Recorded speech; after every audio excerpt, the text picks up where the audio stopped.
like twist. This is Dundee. This is me in a pub again. And this is Andy Lothian.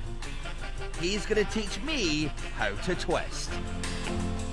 Okay, Andy, I'm going to give this twist a go. Good man, right. Good man. How do you think how's my action? Hey, let me have a look. What do you think? Very good. That's very good. Yeah? Yeah. And what do you do with your feet on the... Am I just doing this? That's good. Yeah, the feet, bit more action with the feet. What do I need from the very feet? Very good. Bit wider, Yeah, okay. Knee bend occasionally. Okay, Hey, yeah. Now we got it. What do we think, folks? Isn't it good? Yeah, I like that. One of Andy's unique contributions to the history of the Randan is making it last 5 days. In the early 60s, he created this, the Dundee Twist Marathon. What is a twist marathon? You twist for days on end. Maybe 100 people started. The end of the first day, there are 30 left. I like twist. When the BBC heard about a twist marathon, they immediately sent out that guy who was asking questions at the barbers. You are married? What about your family? Yeah, I've got a great family. But he didn't realise just how dangerously contagious the twist actually was. So why not join in? Me? Yes. All right, let's have a go. Luckily, he gave up pretty quickly. And the first marathon in 1961 in the West End Pally was won by Bobby Cannon, the world's first ever marathon champion from Scotland. And they all paid to see him fall down. They all paid to see him fall down. And that is the Bobby Cannon. Flat out on the dance floor. What a champ.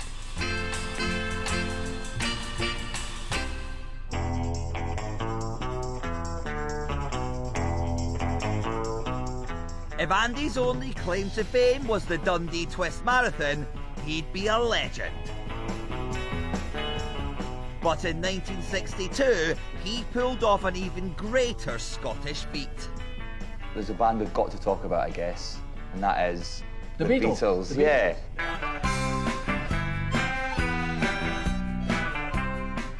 I believe you brought them to Scotland. I brought them to Scotland in January 1963, and they played 4 places, 4 halls, and nobody turned up. And I lost money. I was paying them £40 a night, and I lost money. They were getting coins thrown at them in places like Bridge of Allen. The Beatles didn't just lose money in Bridge of Allen, they also lost a mint in Elgin. Amazingly, people willingly lined the streets when the Queen popped up to do a spot of light gardening a year before. Both the Queen and the Duke planted flowering cherry trees. But when the Beatles arrived, nobody noticed. Young nurse Adeline Reid lived right next to where the Fab Four stayed, and even she didn't go to see them. Just stepped outside the door and there was this hilarity going on, and here was the Beatles leaning out of the window next door. Well, I could have just touched them, just so close. And they were having fun. Of course, from me in the uniform, they were calling me Nursey and all that sort of names. And John Lennon leaned across and he says, "Hello, Nursey, take my pulse and I'll give you my autograph." Love, love me do. After paying the band £40 for each performance, Andy Lothian was out of pocket by £3,600 in today's money. But he did get to hear the Beatles play their next 3 singles. I had never heard music like that. I flew down to London, met Brian Epstein. They came to Scotland in October, and I sold out everywhere. And I recovered the losses that I'd made in paying them £40 a night, even though I paid them £500 a night. That's the equivalent probably now of something like £10,000 a night. What do you think of your reception in Edinburgh last night? Marvellous. Oh, yeah, fantastic. Great. Loved it. Just hope Glasgow's as good. Hello. And they were full of ladies going crazy as well, weren't they? Ah, interesting story. Right, Belongs in okay. Dundee, because there weren't enough bouncers. The St John's ambulance men and some big young guys, 6'2", all trying to keep the crowd back. I get that at my gigs all the time. All the and time, I it's can an understand absolute that. nightmare. Because the chap next to me, in panic, he turned to me and he said, "Andy, what's happening?" And I said, "Don't worry, it's only Beatlemania." I like it. In so, Dundee. There you have it. Beatlemania, the word was invented in Dundee. It was indeed, Ian. Thank you very much, Andy. Appreciate it. Now, I think Liz and her pals looked pretty cool. But the really cool people were a select band who were, at one point in the 60s, the coolest people on the planet. The Scottish Mods. There was about 20 guys and girls in Glasgow who were super cool, you know, super cool. Nicky Stewart could even make having a broken down Lambretta on the A77 to Troon seem pretty enticing. I was the coolest dude in the lay-by broken down, you know. Nicky and his pals were so cool, they'd even go to London just to laugh at the other mods.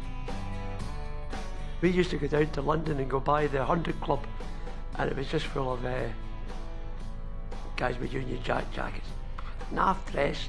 I mean, they were just nearly a joke. Of course, dressing well for Nicky and his pals wasn't a joke, because it was all aimed at getting the one thing all teenagers want. Very small differences meant you got a kiss off a girl. Very small differences. There was a wee fashion for a few weeks. I mean, it lasted for a few weeks. Boys were wearing desert boots and maybe with red laces for some reason, don't know why.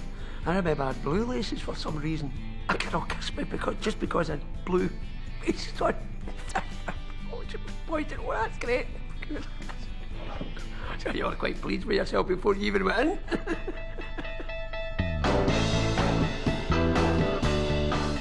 By the end of the 60s, the look for cool kids had changed again. It went to dressing like the Kinks, dressing like Austin Powers. It went flamboyant and dandy. To me, that was the beginning of the end of modism.